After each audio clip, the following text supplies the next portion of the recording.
বাংলাদেশের নতুন সরকারের গঠনের পর এই প্রথম ঢাকায় আসছেন যুক্তরাষ্ট্রের একজন জ্যেষ্ঠ কর্মকর্তা। ওয়াশিংটনের নতুন বার্তা কি?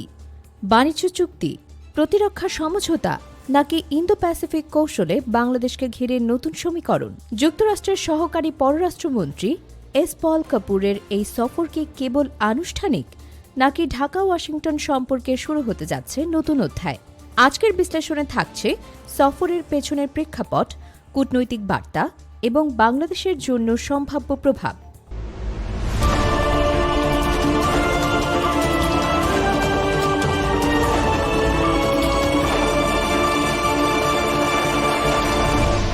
Channel CB. মার্কিন পররাষ্ট্র দপ্তরের দক্ষিণ ও মধ্য এশিয়া বিষয়ক সহকারী পররাষ্ট্রমন্ত্রী এস পল কাপুর ৩ থেকে ৫ মার্চ ঢাকা সফর করছেন। নতুন সরকারের গঠনের পর এটি যুক্তরাষ্ট্রের কোনো জ্যেষ্ঠ কর্মকর্তার প্রথম সফর, যা স্বাভাবিকভাবেই কূটনৈতিক মহলে বিশেষ গুরুত্ব পাচ্ছে। তিনি দায়িত্ব নিয়েছেন ডোনাল্ড ডুয়ের স্থলাভিষিক্ত হয়ে, যিনি ২০২৩-২৪ সময়কালে নির্বাচন ও গণতন্ত্র ইস্যুতে ঢাকা ওয়াশিংটন সম্পর্কে উত্তেজনার কেন্দ্রে ছিলেন। ২০২৪ সালের জাতীয় সংসদ নির্বাচনকে ঘিরে যুক্তরাষ্ট্র ও তৎকালীন সরকারের মধ্যে মতপার্থক্য ছিল প্রকট। ২০২৩ সালের নভেম্বরে ডোনাল্ড ডু প্রধান রাজনৈতিক দলগুলোর মধ্যে সংলাপের আহ্বান জানিয়ে চিঠি পাঠান। এরপর ৭ জানুয়ারি নির্বাচনকে কেন্দ্র করে আন্তর্জাতিক পর্যবেক্ষকদের একাংশ একতরফা আখ্যা দেন।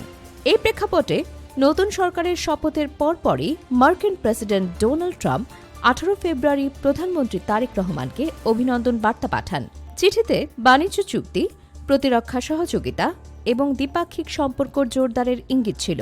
এবারের সফর তাই কেবল আনুষ্ঠানিকতা নয়, বরং সম্পর্কে নতুন রূপরেখা নির্ধারণের ইঙ্গিত হিসেবে দেখা হচ্ছে। এই সফরের প্রধান দিকগুলো হল: উচ্চ পর্যায়ের বৈঠক, পল কাপুর বৈঠক করবেন পররাষ্ট্রমন্ত্রী, স্বরাষ্ট্রমন্ত্রী, বিদ্যুৎ, জ্বালানি ও খনিজ সম্পদ মন্ত্রী, বাণিজ্যমন্ত্রী, রাজনৈতিক দলের নেতৃবৃন্দ এবং ব্যবসায়ী প্রতিনিধি দলের সাথে। বাণিজ্য অগ্রাধিকার, পারস্পরিক শুল্ক চুক্তির ভবিষ্যৎ, মার্কিন বাজারে প্রবেশাধিকার, B1 ভিসা বন্ড তালিকা থেকে বাংলাদেশি ব্যবসায়ীদের অব্যাহতি, রোহিঙ্গা ইস্যুতে মানবিক সহায়তা অব্যাহত রাখা, প্রতিরক্ষা সহযোগিতা। যুক্তরাষ্ট্র চায় ২টি বিশেষ চুক্তি: GSOMIA, general security of military information agreement, ACSA, acquisition and cross servicing agreement. এ নিয়ে গত বছর নভেম্বরেও আলোচনা হয়েছে। এবার তা আরও এগোতে পারে। অবৈধ অভিবাসন, প্রায় ৫০০ বাংলাদেশিকে ইতোমধ্যে ফেরত পাঠানো হয়েছে, আরও ৫,০০০ জন প্রক্রিয়াধীন। এই ইস্যুও আলোচনায় আসতে পারে। ইন্দো প্যাসিফিক ও চীন প্রসঙ্গ, সফরের আগে পল কাপুর নয়াদিল্লি সফর করছেন। এটি স্পষ্ট করে যে সফরটি কেবল দ্বিপাক্ষিক নয়, বরং আঞ্চলিক ভূরাজনীতির অংশ। চীনের প্রভাব কমানো এবং ইন্দো প্যাসিফিক কৌশলে বাংলাদেশকে সম্পৃক্ত করা এজেন্ডার অংশ হতে পারে। ডোনাল্ড ডুর সময়ে গণতন্ত্র নির্বাচন ছিল প্রধান ইস্যু। পল কাপুরের সফরে অগ্রাধিকার পাচ্ছে বাণিজ্য ও প্রতিরক্ষা। এটি সম্পর্কের টোন পরিবর্তনের ইঙ্গিত। ভারত, বাংলাদেশ, যুক্তরাষ্ট্র ত্রিভুজ। নয়াদিল্লি হয়ে ঢাকায় আসা কেবল প্রটোকল নয়, ওয়াশিংটন চায় দক্ষিণ এশিয়ায় সমন্বিত কৌশল, বিশেষ করে চীন প্রশ্নে। ঢাকার কৌশলগত ভারসাম্য, বাংলাদেশ প্রকাশ্যে বলছে সার্বভৌম রাষ্ট্র হিসেবে তার অবস্থান সম্মান করা উচিত। অর্থাৎ ঢাকা একদিকে যুক্তরাষ্ট্রের সঙ্গে সম্পর্ক জোরদার করবে, অন্যদিকে চীনের সঙ্গে অর্থনৈতিক সম্পর্ক বজায় রাখবে। বাণিজ্য বনাম নিরাপত্তা সমীকরণ, যুক্তরাষ্ট্রের প্রধান চাহিদা। প্রতিরক্ষা চুক্তি, কৌশলগত সমর্থন, বাংলাদেশের প্রধান চাহিদা। বাজার সুবিধা, ভিসা সহজীকরণ, রোহিঙ্গা সহায়তা। এখানে একটি গিভ অ্যান্ড টেক সমীকরণ তৈরি হচ্ছে। প্রেসিডেন্ট ডোনাল্ড ট্রাম্পের চিঠি স্পষ্টভাবে বাংলাদেশকে ইন্দো প্যাসিফিক অঞ্চলে অংশীদার হিসেবে চিহ্নিত করেছে। পল কাপুর এই প্রেক্ষাপটে বাংলাদেশের ভূমিকা বুঝতে চাইবেন।